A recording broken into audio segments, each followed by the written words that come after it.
Okay, so welcome everyone. So a couple of weeks ago, we started studying Sutta Nipata, I think it's 414, and I actually had a typo last time, so I think it said 4.1, but it's 414, and it's titled "The Quick Way to Awakening." Very nice. So it lists 30 qualities that either we develop or abandon, depending on whether they're skillful or unskillful. So I think we covered 5 out of the 30, so we're going to continue today. So now I'll screen share.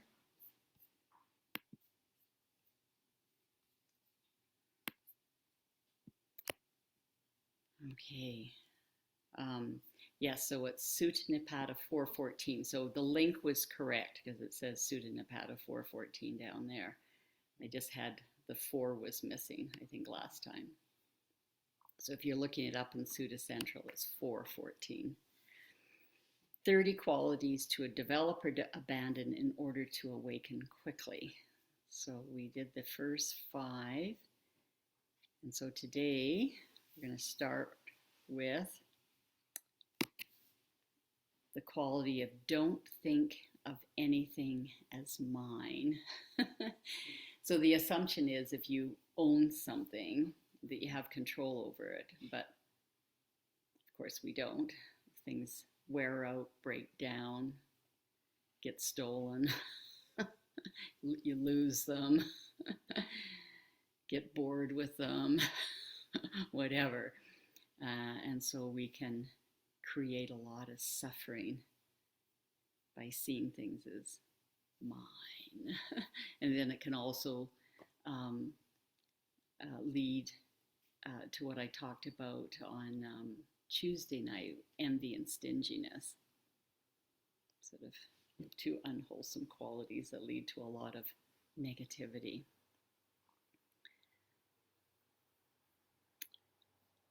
The next quality is when afflicted.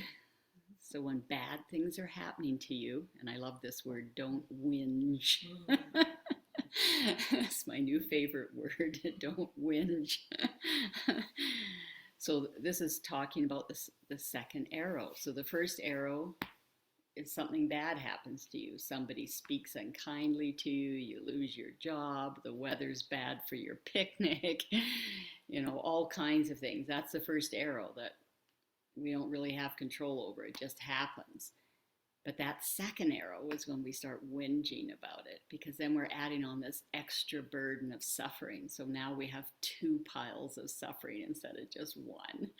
We're stabbed with 2 arrows instead of just 1. So that second arrow we definitely have control of. So that's the arrow we want to throw away. Such an important teaching. So important. And I love that word, whinge. The next quality is practice stilling the mind, which is developing samadhi. So this is what we're doing in our meditation practice.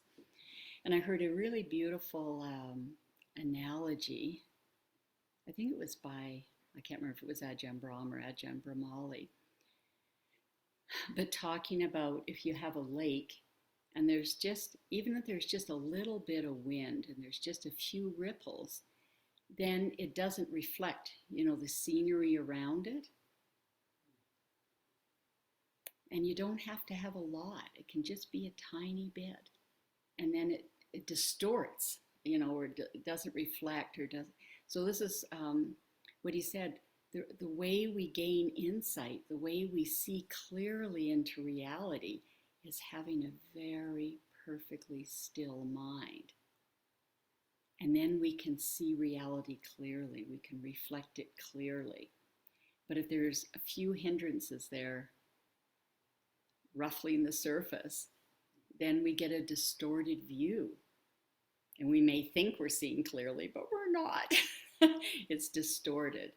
We're not seeing reality. So this is an important reason why we're doing our meditation practice to still the mind.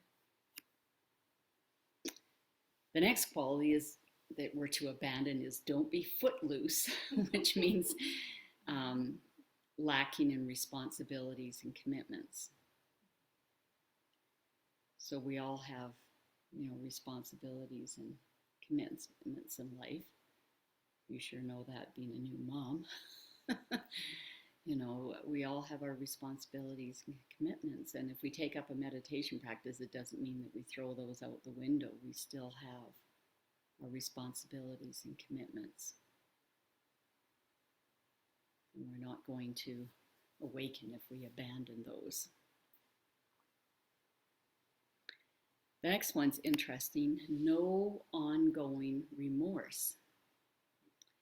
So if we do something unskillful, we want to, to feel some immediate sort of remorse about that, to recognize that it was unskillful, and then do whatever we can to fix the situation if we can. Sometimes we can't. It's just done. It's a done deed, and there's no way to, alter it. And then we make a determination, not to repeat that unskillful act in the future. And then you let it go. You don't just keep bashing yourself over the head. I did that, I did that, I did that.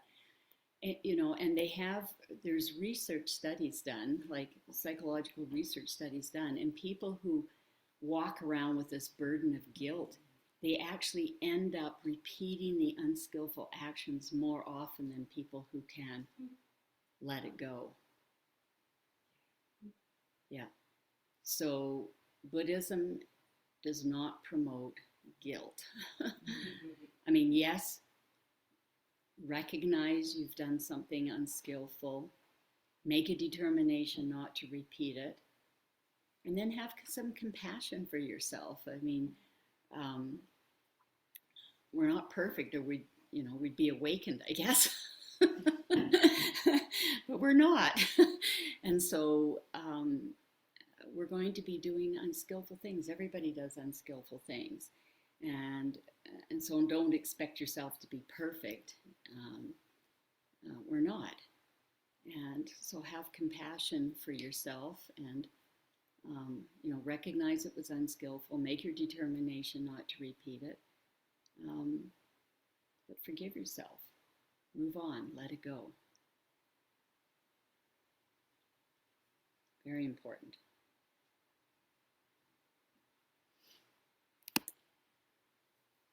Not negligent. So this is sort of similar to not being footloose. So that's failing to take proper care of someone or something.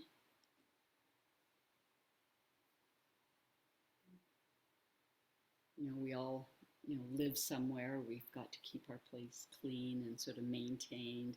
If we have a car, we have to maintain it.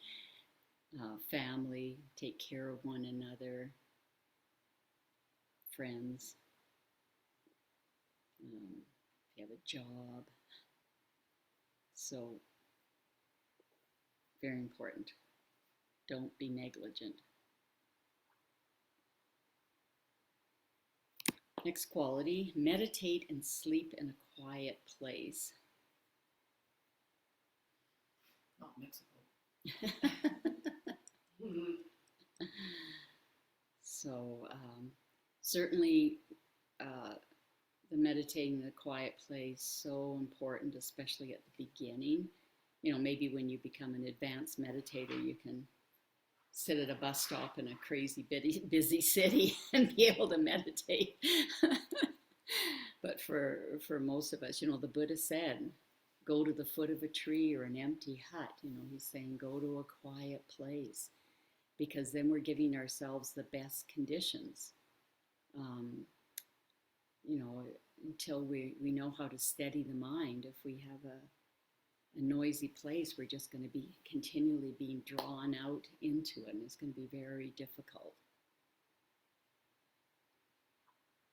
And we need restorative sleep. So if it's really noisy, unless you're an awfully good sleeper, you're not going to have your restorative sleep, and then it's going to be hard to do your meditation practice or just function well without that.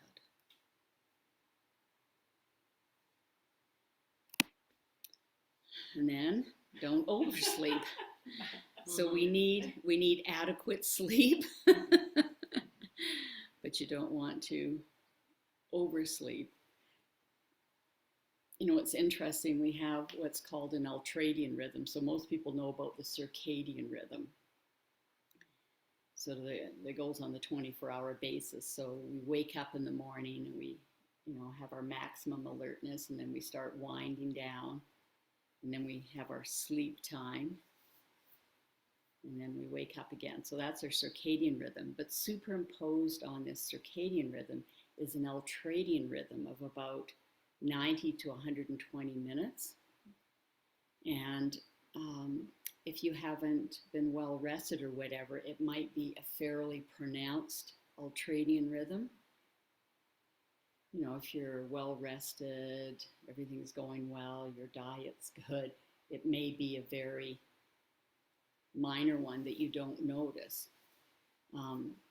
So with this ultradian rhythm, you may go through periods, every hour and a half to 2 hours or so, where you're feeling pretty good, and then you're slumped, like pushing through mud trying to do anything, and then you're okay again, and then you're pushing through mud.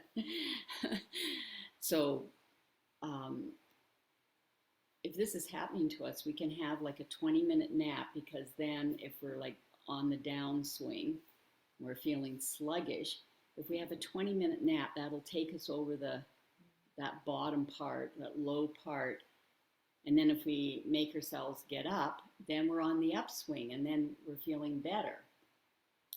But if you sleep longer, then you might wake up in the next downswing, and so then you sleep, but then you're now on the next ultradian rhythm downswing, and then you just feel like hell when you wake up, and then you want to sleep more, and you can just get into this terrible pattern.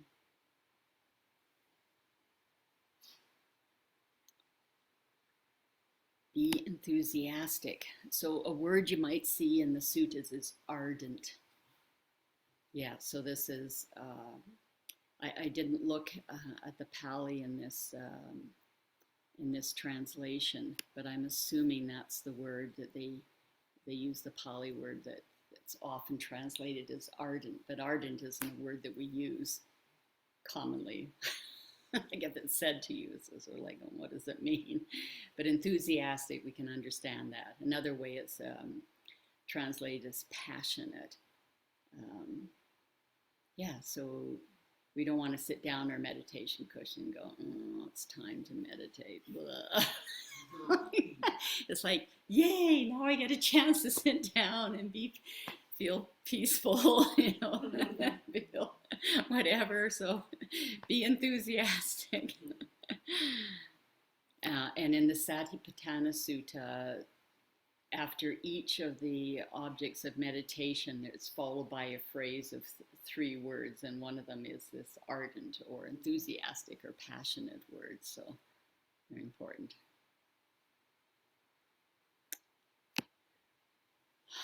So develop wakefulness. So if you are feeling a little blurry, open a window, get some air, go for a walk to stimulate yourself, splash water in your face, have a break, drink a cup of tea. But if you're really sleepy, then just go and have that 20-minute nap if you need it.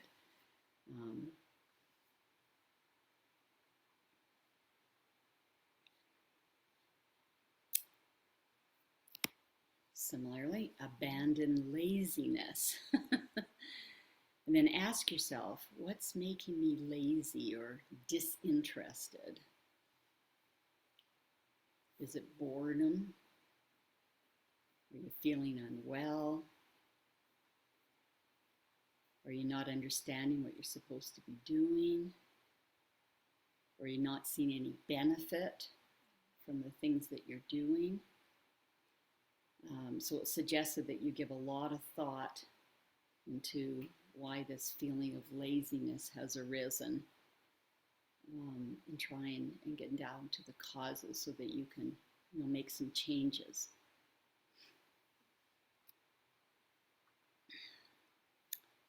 Abandon deceit.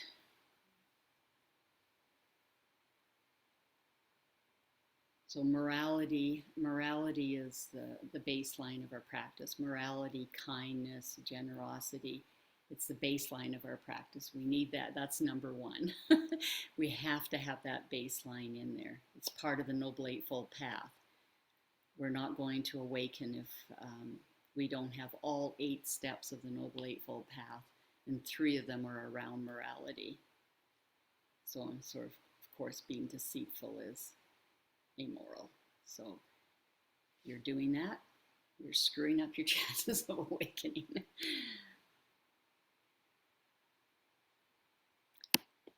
Don't be anxious when criticized or puffed up when praised. So you want to take criticism, as a gift. Because often we don't see we don't see our own stuff, right? It's in this backpack on our back and we don't see it. And so if somebody brings up something to us, see it as a gift, Now, it may have nothing to do with you. It may be coming from that person and be a reflection of that person and not be reflecting you at all. But you can still take it in, consider it, and then if it doesn't fit, then you can just let it go.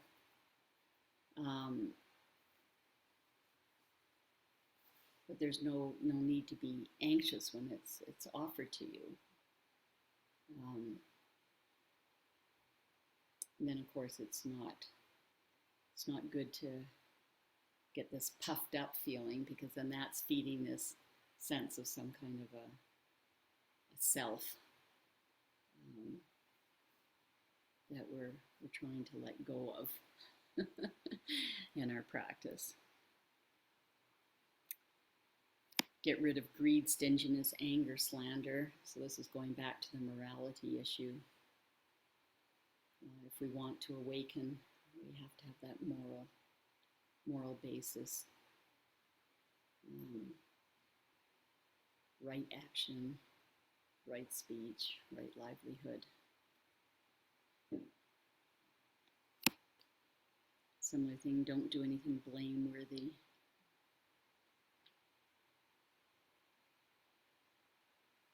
Don't do any amoral actions.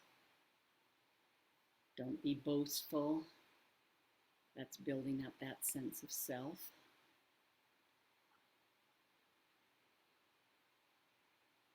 Don't speak with an ulterior motive. So that would be wrong speech rather than right speech.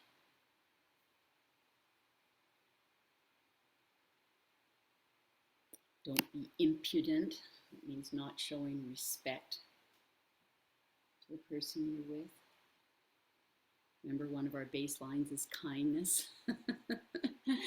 So this would not be kind.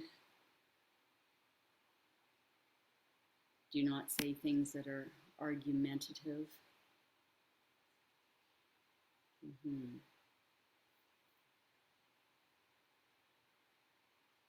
Is everyone aware of Ajahn Chah's right, right, right, wrong, wrong, wrong, right, wrong, right? Haven't heard of that one? Okay, I'll go over it quickly. I just love it. It's a nice little mnemonic sort of to remember. So if I say 2 and 2 is 4, that's right. But if Cindy says, no, it's not, 2 and 2 is 3, and then I get into a big fisticuff fight with Cindy, then I'm right wrong, because I'm right factually, but I'm wrong because I've gotten into a fight with her. So it'd be better if she says 2 and 2 is 3, and I just say, oh, okay, I'll just let it go. That's what you believe, okay? So right would be if I say 2 and 2 is 4, and Cindy says 2 and 2 is 3, and I go, yeah, whatever. And then wrong, wrong is if I say 2 and 2 is 3 and Cindy goes, no, it's not. 2 and 2 is 4. And I get into a big fight with her. So that's being wrong, wrong. But if I say 2 and 2 is 3 and she says, no, 2 and 2 is 4. And I go, whatever, it's okay. Whatever you think. Then I'm wrong, right. And it's better to be wrong, right than to be right, wrong. So that's from Ajahn Chah. Do not lie or betray another. So we're gain the basis of morality to our practice of awakening. Do not look down upon another for their way of life, for their intelligence, for their virtue, for any vows they've taken.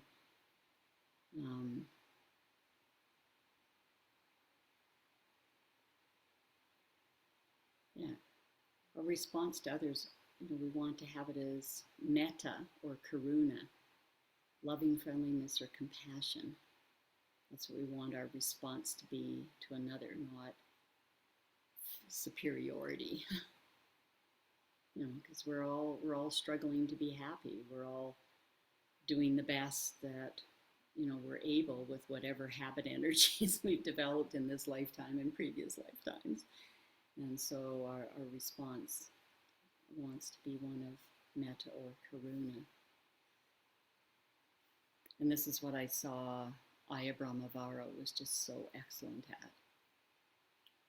Because I was with her for 3 months, and so many situations we'd be in where somebody would be acting maybe in an unskillful way or speaking unskillfully, and I immediately went to judgment and she immediately went to compassion.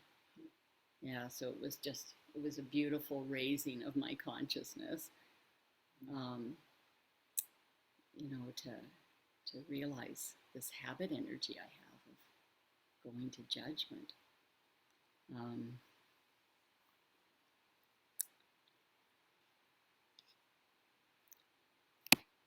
If provoked, do not answer harshly. Make no enemies. So our goal is equanimity. So if we haven't developed it yet, then follow this rule here. Just do, like zip the mouth shut until the equanimity is coming naturally. Try and let that compassion come up. If it's not there immediately, just think about it. Just think, oh, if this person is provoking me, they're suffering in some way, and try and see that. The analogies of the Buddha, I just remember 2 of them. There were, I think, at least 3, but he talked about people who, they had beautiful speech, but their actions were bad. And then the opposite, people who they behaved very nicely, but their speech was horrible. And so one of them, it was like algae on a lake. And he said, if you need to drink from there, you just sort of like push away the algae and then carefully sip the water.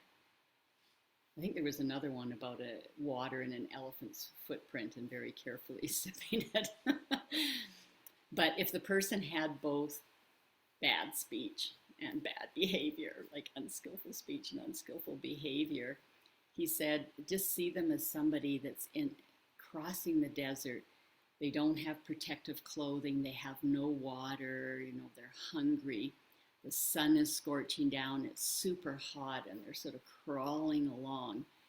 And, he sort of gave that image to help us conjure up a feeling of compassion when somebody has, nothing about them that you can find that you can, that's skillful. Whereas if they have some part that's skillful, then he's saying, focus on the skillful part. Don't focus on the unskillful. Focus on the skillful part.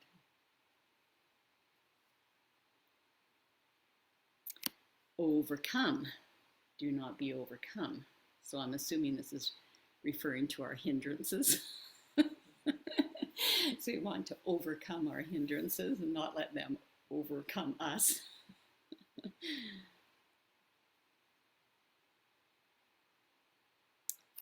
See the Dhamma with your own eyes, not by hearsay. So we're taught that, if we're lucky enough, we hear the Dhamma and we hear the teachings, but then we put it into practice and then we experience it for ourselves, and then we know it's good just for, not just by hearsay. We know it because we've experienced it.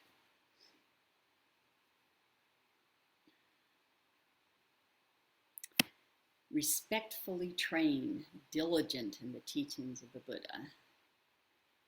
So we need to put in those 4 right efforts. It's not going to happen all by itself.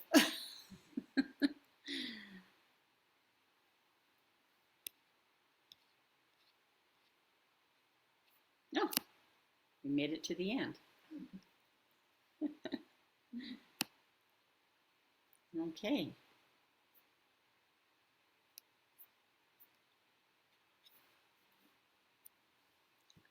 So, open for discussion. Questions? A lot to follow. Yeah, it's easy to write it down on paper, but to develop all those qualities, yeah. So much of it boils down to the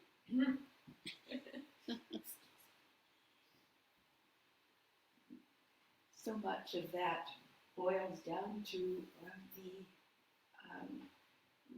the Eightfold Path, and especially right speech, doesn't it? It's so over and over again he's reiterating basic principles of right speech. Yeah. And I think that's the hardest moral issue, because most of us are not going around killing or raping and doing all those super, stealing, all those really heavy things. But all of us, have this tendency. Yeah, so speech, that's a biggie. Yeah, for all of us to pay attention to. Yeah. Sorry, Major, can you just scroll up to the first 5, please? So just want to review the first 5? Yeah, just have it up on your screen. Okay. So thanks. We're not gonna. We can get the first 4, so I can put the 4, and then after you tell me when you're ready, and I'll put the 5th one up. It's a biggie. Okay. Ready?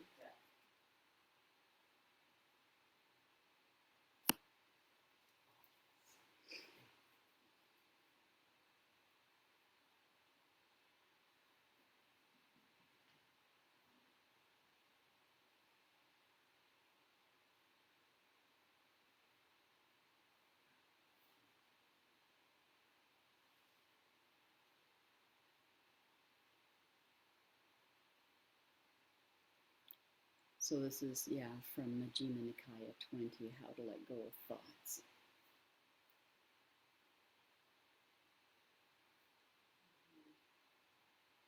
So I put that up for sense restraint, because if we see something and we want it, well, then, of course, that's immediately a thought, right? I want that thing. And so we can go to Majjhima Nikaya 20 to give us the steps. So you start always with number 1, only if it doesn't work do you go to number 2, and only if that doesn't work do you go to number 3.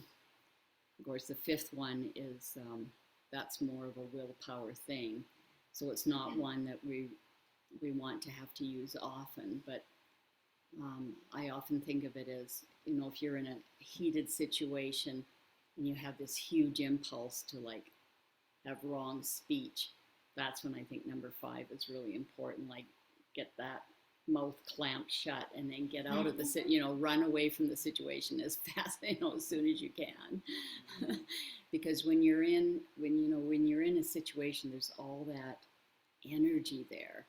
And if you can physically absent yourself, then you're able to settle down. But if you stay in that energetic field, it's really hard, because it keeps, it's just feeding that, all that heightened emotion in you. So getting out of the, energetic field is important. So, just have to say to the person, excuse me, I have to go to the washroom. or just leave. Some, my mouth with soap. somehow get out of the energetic field. Yeah.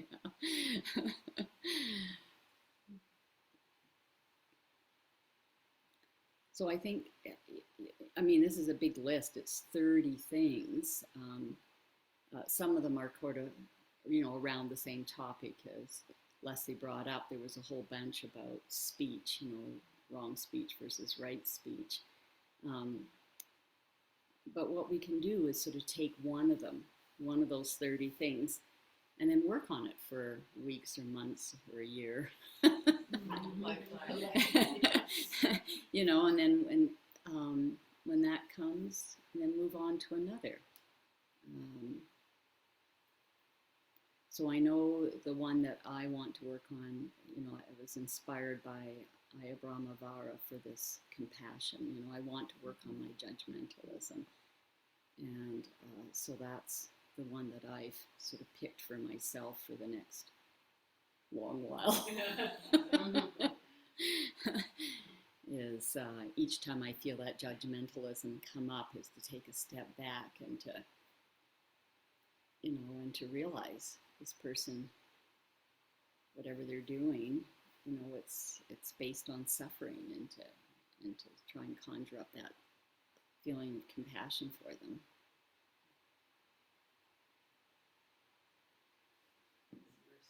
Oh. Oh, no, you go ahead. Oh, Just put it on your chin. It just struck me as you were saying that compassion for that other person, but also that compassion for yourself. Mm-hmm. Because it'd be so easy to strike. That's like an arrow there. Yeah. Yeah. You want to have, you don't want to be then judgmental about yourself for being judgmental, right? Yeah, so compassion is definitely a two-way street. It's for everyone. So, what does the Buddha say about Touch your chin. I know for anyone, not sleeping causes suffering. Mm-hmm. Like, it just physiologically we need to sleep. Yeah. Is that causing suffering by desiring to sleep? What does he say for that? Because you just say, take a 20-minute nap, or man, I would love to.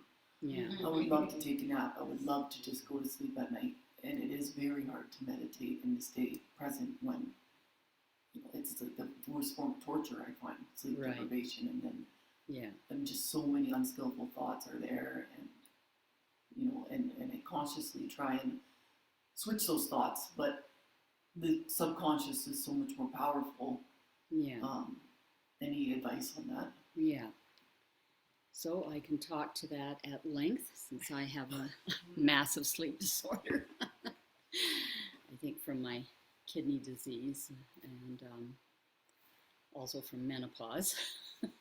No sleep problems prior to menopause. And then I think my kidney failure has added to it. So I'm personally not aware of any direct teachings from the Buddha on if a person cannot sleep. Is anybody aware? I haven't come across.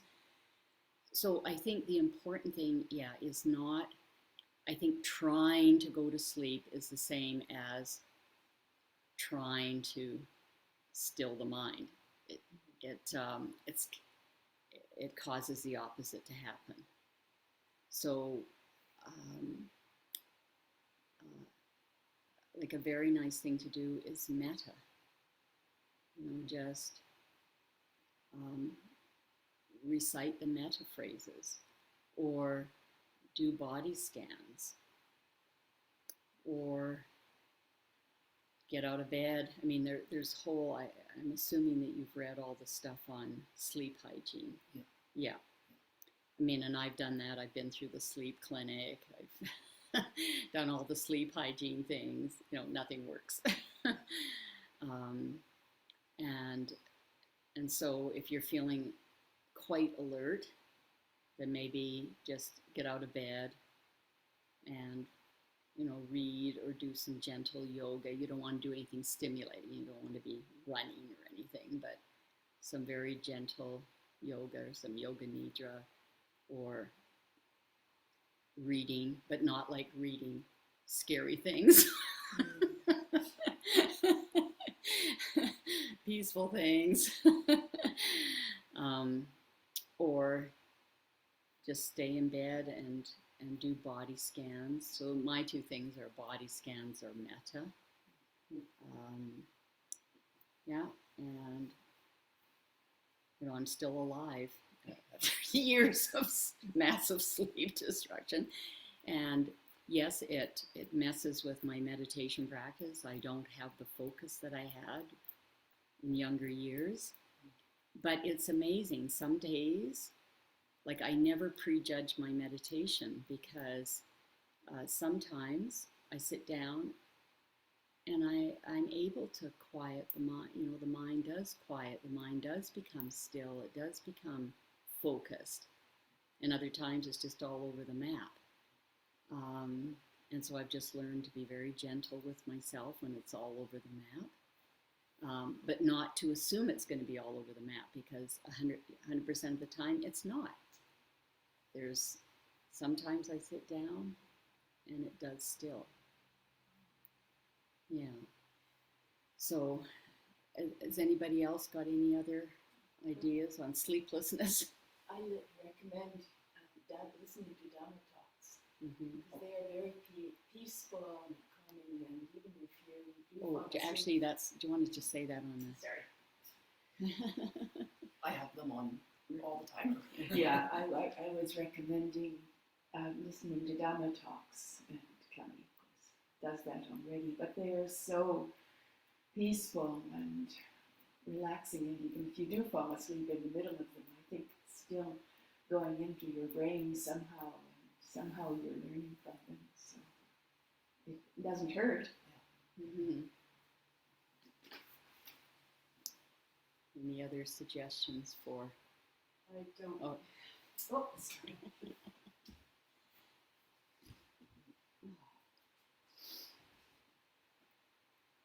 I just had this last night, and I just make myself not get upset about it. I'm like laying in bed, and I'm like counting my breath, counting the exhale, go up to 10, down to 1, and I just don't, really hard, but just like I'm resting. I'm not sleeping, but I'm resting. So I just really try not to beat myself, and I never look at the clock. I had to train myself that for sure. Never.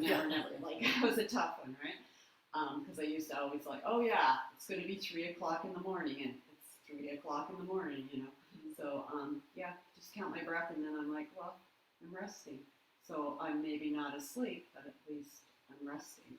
So yeah, the judgment, judging that I'm not sleeping properly and beating myself up about it, and then worrying, oh, I'm going to be a mess tomorrow, I got a big hike, da-da-da-da-da. I'm resting. Like you're just laying there, counting the breath, resting. Body scan, seeing if anything's out of whack, the way you're laying or whatever. Yeah. Not so much here. Because at least we're resting. Yeah, and I'll just comment on the research on that, of talking about the ultradian rhythms and having that 20-minute nap. It doesn't matter if you sleep, and often when I have my 20-minute, quote, nap, I may only sleep for a couple of minutes, but they're saying the important thing is to stop trying to push through mud, lay down, or even just change your activity. But it doesn't matter if you sleep, it's just resting, as you said. So let yourself rest, set the timer for 20 minutes. Close your eyes and just lay there.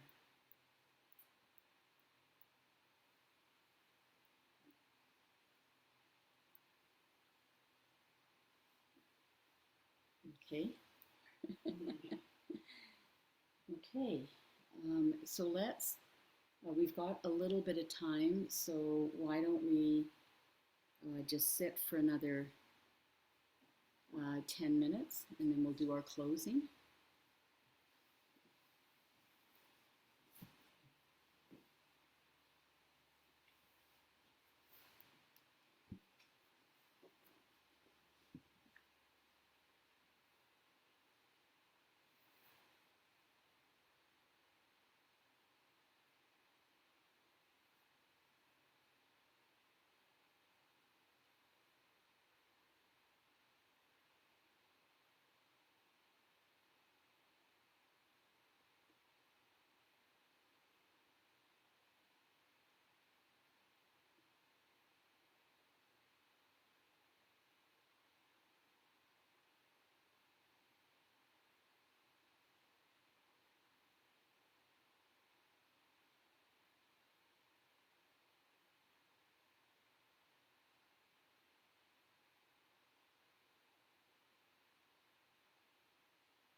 Okay, so we're ending with equanimity.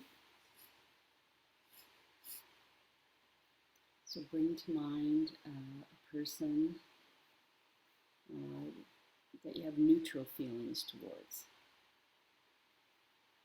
Somebody you don't love or hate, just some person you pass on the street when you go for your walk, or a clerk in the store. And send these phrases to that person. You are the owner of your karma. Your happiness and unhappiness depend upon your actions, not upon my wishes for you.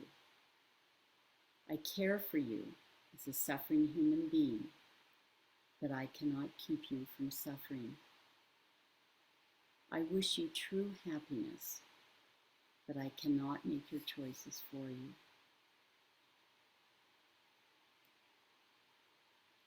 Now bring to mind somebody who's been very supportive of you and send the phrases to them. You are the owner of your karma. Your happiness and unhappiness depend upon your actions, not upon my wishes for you. I care for you as a suffering human being, but I cannot keep you from suffering. I wish you true happiness, but I cannot make your choices for you.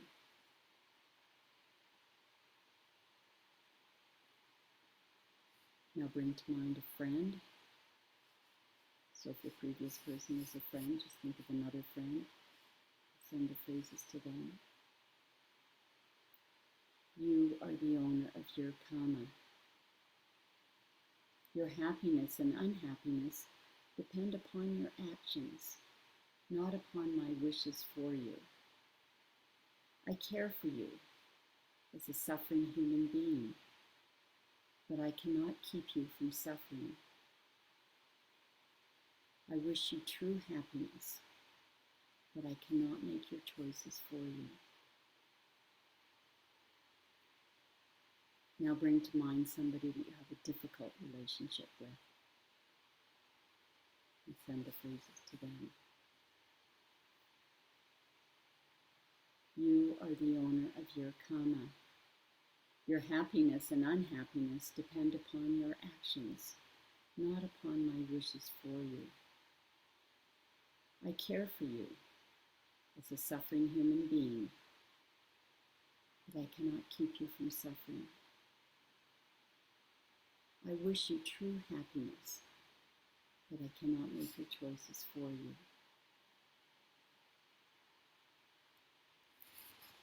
And now we send the phrases to ourselves. I am the owner of my karma. My happiness and unhappiness depend on my actions, not my wishes or hopes. I care for myself, and I am determined to follow the path of peace, the Noble Eightfold Path. I wish myself happiness, and I am determined to make skillful choices. All beings are owners of their karma. The happiness and unhappiness of all beings depend upon their actions, not upon my wishes for them. I care for all beings as suffering beings, but I cannot keep them from suffering. I wish all beings true happiness, but I cannot make their choices for them.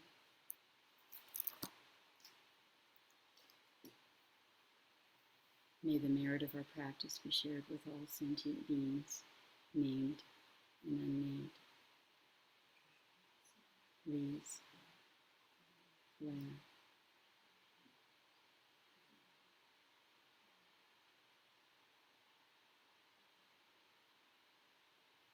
May all beings be well and happy. Thank you, everyone.